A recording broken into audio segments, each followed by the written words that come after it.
Hello साथियों, नमस्कार। कैसे हैं आप सब? चलिए जुड़िए सब लोग जल्द से जल्द। आज हम लोग बात करेंगे यस्टेट को लेकर के।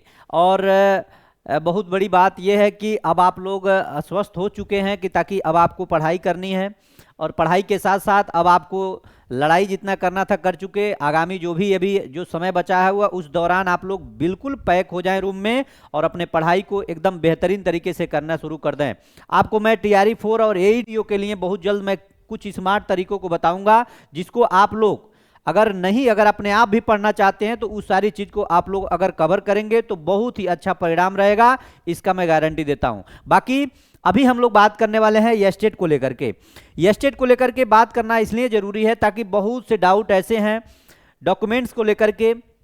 अच्छा, उसके बाद से आपका जो 23-24-25 वाला जो सत्र था उसका पोर्टल आपको अगर फॉर्म फिलअप करेंगे तो अब शुरू हो चुका है। लास्ट पासिंग ईयर की जो बात कर रहा था 2025 अब दिखाने लगा है, तो उसका जो आपका टेंशन था वो सारी चीजें खत्म हो चुकी हैं। क्योंकि मैं कल ही आपको वीडियो में जब मैं लाइव आया था तो आपको मैंने बताया था कि 2023 और 25 वाले सत्र वाले भी अब आप फॉर्म को फिलअप कर सकते हैं।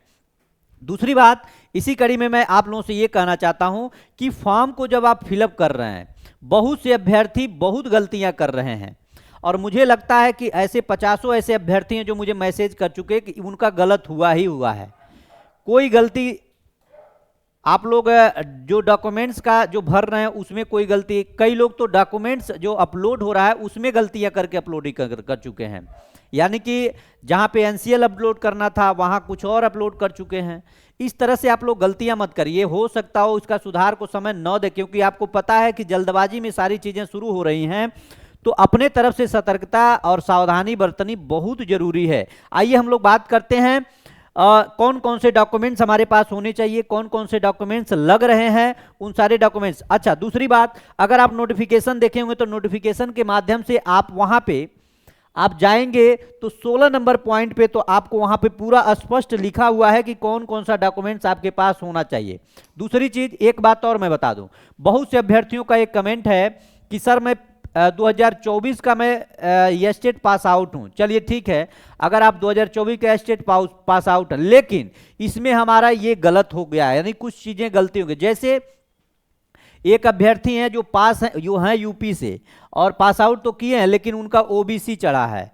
अच्छा, एक लोग हैं जो जनरल कैटेगरी में तो पास हैं, लेकिन वो पिछली बार में अपना डॉक्यूमेंट्स गलत फिलअप डाउनलोड किए हैं।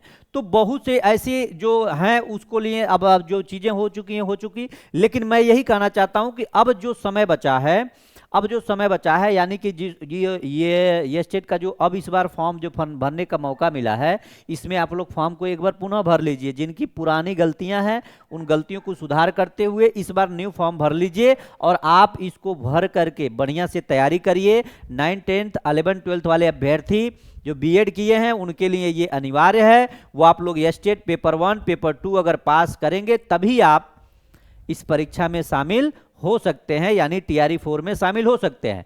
दूसरी बात, यहां लिखा हुआ है 16 नंबर पॉइंट पे, तो प्रमाण पत्रों को अपलोड करना। अभ्यर्थी निम्नांकित प्रमाण पत्रों की स्व अभिप्रमाणित प्रति अपलोड करेंगे। देखिए ये क्यों लिखा गया है, अगर ऐसा आप नहीं करते हैं तो भी आपके लिए दिक्कत हो सकती है आने वाले समय में।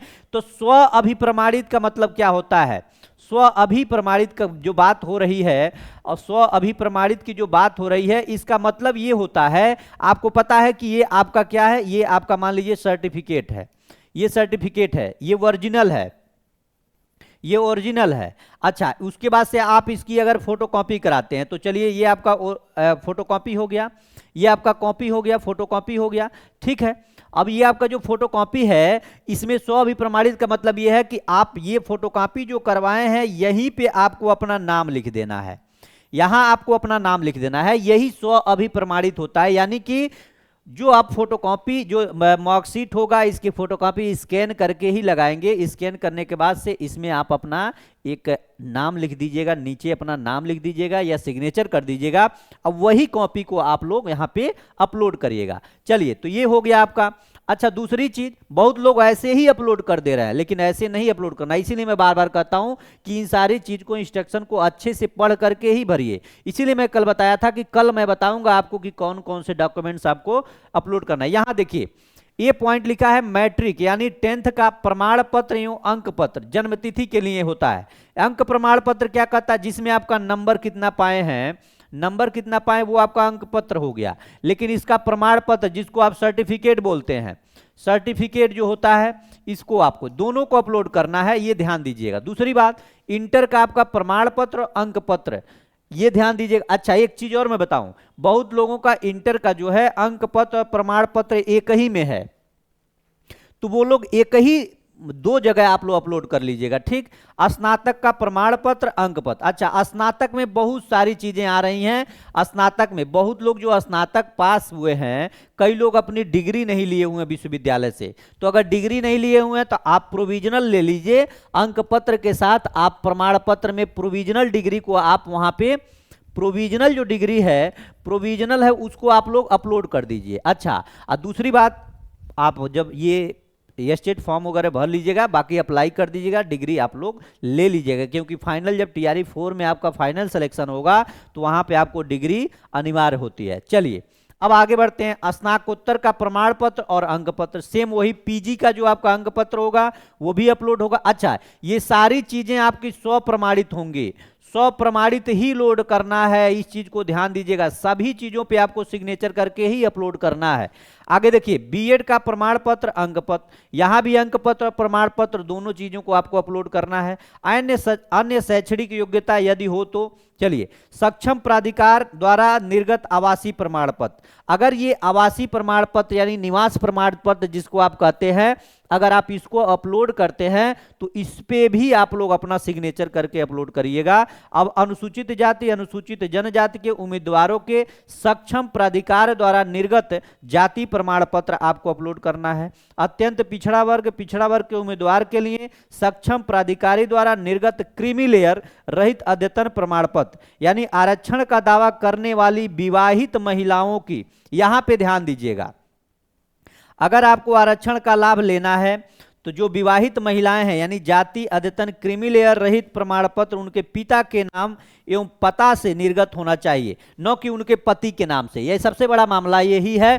यानी कहने का मतलब यह है कि अगर आपका जो विवाहित है, यानी मान लीजिए एक आपका 38 जिला बिहार में, आप मान लीजिए सिवान की हैं, सिवान आपका मायका है और आपकी शादी हो गई है कहाँ, आप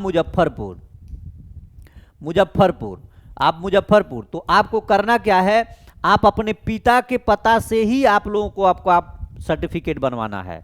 यानी अगर पिता के पता से बनवाएंगे तभी उसका आपको लाभ मिलेगा, नहीं तो लाभ नहीं मिलेगा, इस चीज को ध्यान दीजिएगा। हाँ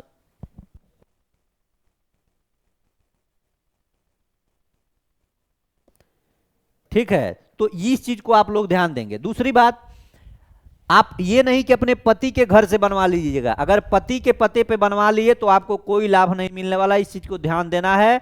इसीलिए आप लोग माता पिता का सेवा खूब करिए, हो सकता है भविष्य में कुछ मिलने वाला भी हो, इसलिए अभी सरकार एक्टिव है, तो याद रखिए अपने पिता के पते से ही आप लोग अपना निवास जाति जो भी है उसको बनवाएंगे। दूसरी बात, ये दिव्यांगता का दावा करने वाली स्थिति में विहित प्रपत्र में सक्षम प्राधिकारी द्वारा निर्गत वैध दिव्यांग प्रमाण पत्र होना चाहिए।